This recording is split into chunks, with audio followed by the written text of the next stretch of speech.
Hi guys, എല്ലാവർക്കും എൻ്റെ ഈ ഒരു വ്ളോഗിലേക്ക് സ്വാഗതം. അങ്ങനെ സ്പെഷ്യലായിട്ടുള്ള വ്ളോഗൊന്നുമല്ല ഇത്, ചെറിയൊരു വ്ളോഗാണിത്.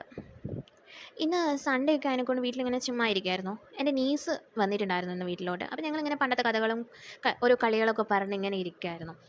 അപ്പം ഇവിടെ അടുത്തൊരു തോടുണ്ട്. അവിടെ പണ്ട് മഴക്കാലമൊക്കെ ആയിക്കഴിഞ്ഞാൽ ഞങ്ങൾ കുഞ്ഞു തോണിയൊക്കെ ഉണ്ടാക്കിയിട്ട് ഇങ്ങനെ കൊണ്ടുവിടുമായിരുന്നു, ചുമ്മാ ഒരു രസത്തിന്. അപ്പോൾ അവളോട് പറഞ്ഞപ്പോൾ അവൾ പറഞ്ഞു, എന്നാലും നമുക്കും അങ്ങനെ ഉണ്ടാക്കി അതിനകത്ത് തോട്ടിലിങ്ങനെ കൊണ്ടിടാം, എന്തായാലും വെറുതെ ഇരിക്കുകയല്ലേ എന്ന്. അപ്പോൾ ഞങ്ങൾ ജസ്റ്റ് ഇങ്ങനെ തോണിയൊക്കെ ചെറുതായിട്ട് ഉണ്ടാക്കി. തോണി ഉണ്ടാക്കുന്നതിനെക്കുറിച്ച് എങ്ങനെയാണ് ഉണ്ടാക്കുക എന്നൊക്കെ എല്ലാവർക്കും അറിയാവുന്നതല്ലോ. അപ്പം അതിനെക്കുറിച്ചൊന്നും കൂടുതൽ പറയുന്നില്ല.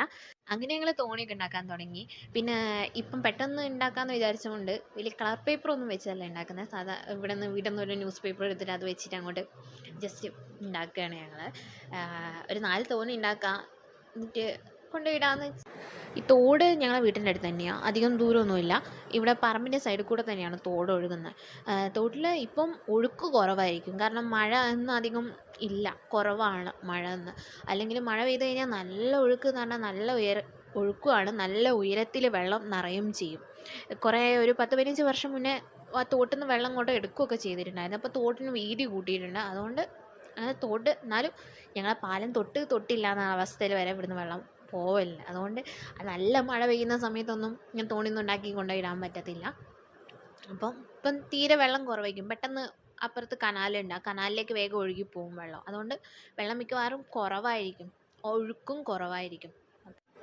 തോടെന്ന് പറയുന്നത് നല്ല ക്ലിയർ ആയിട്ടുള്ള വെള്ളമുള്ള അങ്ങനത്തെ തോടൊന്നും അല്ല ഇത്. ഇതൊരു അറ്റ്ലീസ്റ്റ് ഒരു ഓവിച്ചാല് പോലത്തെ ഒരു തോടാണ്, അത്ര ഇതൊന്നും ഇല്ലാത്ത. അതുകൊണ്ട് ഇപ്പോൾ വെള്ളം തീരെ ഇതായി കഴിഞ്ഞ് കഴിഞ്ഞാൽ ഓരോ സാധനങ്ങളൊക്കെ അവിടെ ഇവിടെയൊക്കെ തങ്ങി നിൽക്കുന്നതിനെ കൂടെ ഞങ്ങൾ തോണി അങ്ങോട്ട് ഒഴുകി പോകുമെന്ന് അറിയത്തില്ല. അപ്പോൾ എന്തായാലും പോയി നോക്കാം. ഇതാണ് ഞങ്ങൾ പറഞ്ഞ തോട്. ഇവിടെയാണ് ഞങ്ങൾ തോണി ഇടാൻ പോവുകയാണ്. മറ്റേ ഒന്ന് നീനുവിന് തോണി, ഒന്ന് എൻ്റെ തോണിയാന്നേ. നിങ്ങൾ യെസ്, ഫസ്റ്റ് നീനുവിൻ്റെ തോണിയാ. എൻ്റെ തോണി മിസ്സായി. എൻ്റെ തോണി വരുന്നുണ്ട്. ഓക്കെ, നീനുവിൻ്റെ തോണിയാ മുന്നിൽ പോയിക്കൊണ്ടിരിക്കുന്നത്. ഓ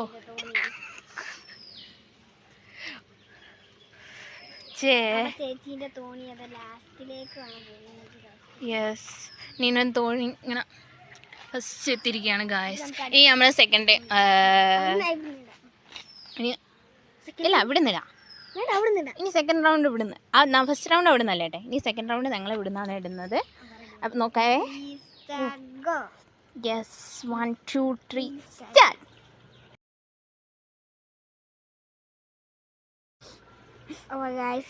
നീനൊരു തോണി തന്നെയാണ് ഇത്ര മണിയും ഫസ്റ്റ് ആയിട്ടും പോയിക്കൊണ്ടിരിക്കുന്നത്. എൻ്റെ തോണി ലാസ്റ്റ് ആയിട്ട് പോയിക്കൊണ്ടിരിക്കുകയാണ്. ഓ മൈ, കാണുന്നുണ്ടോ? കാണാവോ? യെസ്, ഫസ്റ്റ് എൻ്റെ തോണിയാണ് ഗൈസ്. അതിൻ്റെ ഉള്ളിലേക്ക് കാണാൻ കഴിയുമോ ചേച്ചി? ഇത്രേ കാണുന്നുള്ളൂ, ബാക്കി പോയി കഴിഞ്ഞാൽ എൻ്റെ ഫോൺ താഴ്ത്തു. അങ്ങനെ ഞങ്ങൾ ഇന്നലത്തെ എല്ലാവരും ലൈക്കും ഷെയറും സബ്സ്ക്രൈബും ചെയ്യുക. അപ്പോൾ ഇങ്ങനത്തെ വീഡിയോ നിങ്ങൾക്ക് ഇഷ്ടമാണെങ്കിൽ ഞങ്ങൾ ഫോളോ ചെയ്യാം. അപ്പോൾ ബൈ. Thank you.